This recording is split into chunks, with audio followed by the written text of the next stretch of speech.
Hi guys, welcome to Karen Creates. Today we're going to be making some yummy gluten-free cookies. They're going to be chocolate cookies. You can make them chocolate chip cookies, or you could also make them so that they're not gluten-free as well, if that's what you would like to do. So keep watching if you want to see how I make these cookies. Okay, so we're going to start in a moment. If you hear some whirring in the background, that's because I'm preheating my oven to 180 degrees centigrade. The first thing that we're going to need is 125 grams of butter, which I have here. I've weighed out some of my ingredients already, so this one has got, the butter's got cocoa powder all over it already, so yeah, sorry about that, but we're going to put 125 grams of butter into a bowl and 175 grams of strangely coloured sugar, in my case, into the bowl as well. So we're going to mix these together until they're light and fluffy.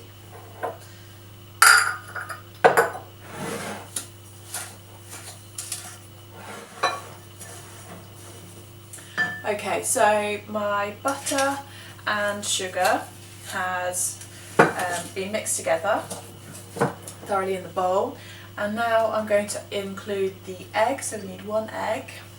I've lightly beaten it and put it in this cup.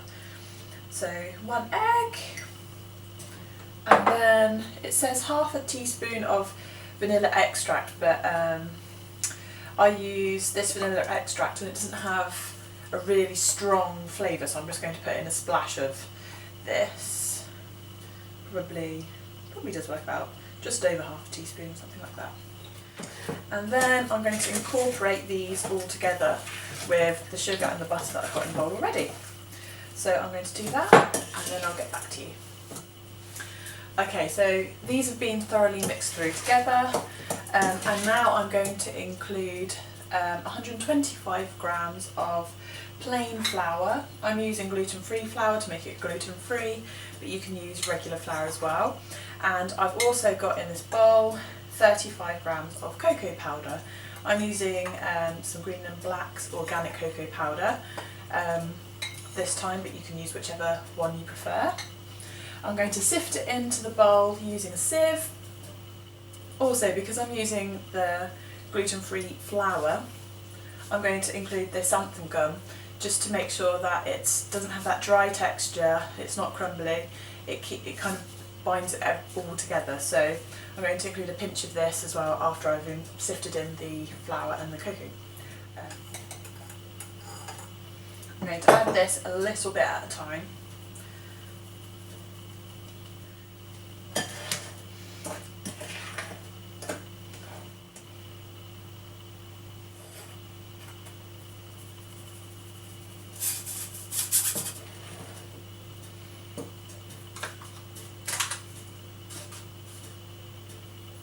And then I'm also going to include half a teaspoon of this bicarbonate of soda.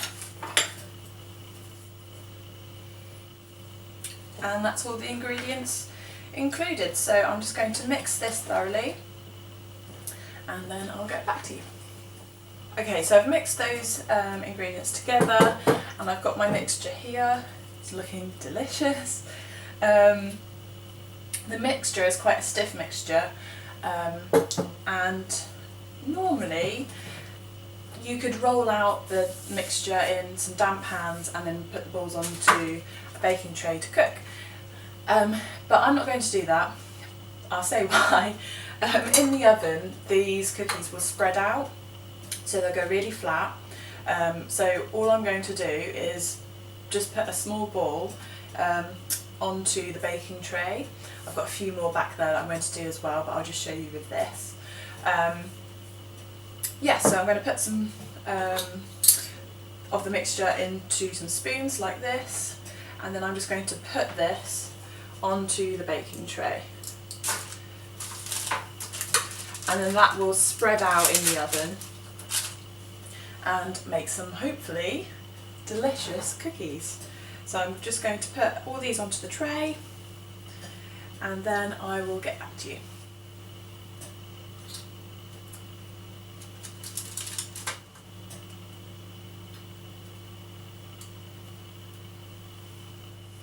Okay, so I've decided to make 3 large ones, and then I've got these 5 smaller ones on a baking tray here. So I've used some baking paper to line the tray so that'll stop them sticking. And we're going to then bake these for 10 to 12 minutes. Before, when I've made these, I checked at 8 minutes because then they're starting to kind of go gooey, and the thing is when you bring them out of the oven they'll harden up, but I like my cookies to have that little bit of goo in the middle, so I take them out at about, well, between 8 and 10 minutes so that when they are cooled they still have that nice gooey texture. So I'm going to put these in the oven now and then I'll show you the finished result when they're cooked.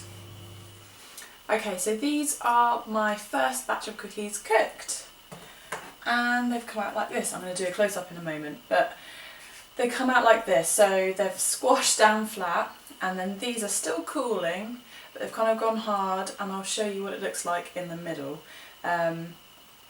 But they are just really delicious. You would really not know that they are gluten-free. They don't have that dry texture, they have that nice gooey texture in the middle. But like I said, you could make it so they're not gluten-free as well, if you'd like to do that. So yeah, I hope you liked this recipe. Let me know if you try it at all, and if you've got any requests for anything, maybe gluten-free that I could have a go at making, then let me know in the comments box below, and I'll see you again soon. Okay, so I've got the cookies here. I'm hoping you're in focus, or I'm in focus, because I'm not going to be able to do this again. But yeah, it's got this really lovely texture. This is what it looks like. If I break it, it's got that kind of gooey centre to it. So yeah, these are my gluten-free chocolate cookies.